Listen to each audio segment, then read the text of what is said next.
All right, so we're going to talk about functional traction using your own muscles and lengthening and decompressing through your spine, which is the way we're supposed to do it, versus letting gravity just collapse us and compress us and squash us down.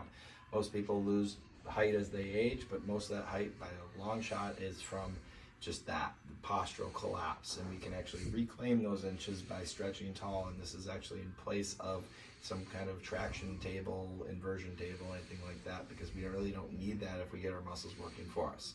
So we're going to do this in the I, V, and X. We're actually going to do 2 in the V, different situations. So the first one we're going to do is the I situation, which is going to be just like a squat. So I'm going to use this wall as a guide. I'm going to rock back in my hips just to get loaded, and I'm going to breathe in and then breathe out and reach tall and stretch.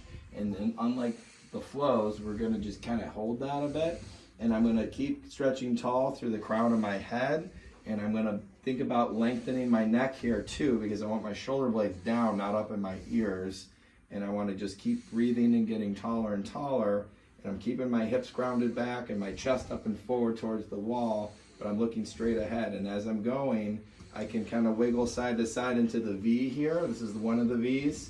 Kind of back here, I can hang out on one side and then the other. It's almost like I'm climbing up this wall, again stretching tall through my spine. And then the other thing I can do is I can slowly bring my feet closer to the wall, keeping my hips back, chest forward, and chin tucked. You want to think about your head kind of sliding uphill backwards this way, away from the wall, and just keep getting there closer, and just stretch and stretch and stretch and breathe. Make sure you're breathing and relaxing with your breath.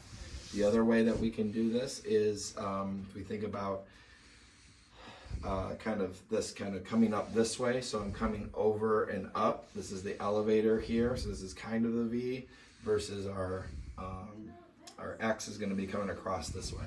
So I'm going to slide up here right along that wall, kind of you push into the wall a little bit just to stabilize and get tall. And this one I can kind of flow through as well here. And then like I said with the X, we can just turn and face the wall. You can use, in this case it'll be this arm, but I could switch over here and I can use this arm and come up here again, reach and press, just like with our flows.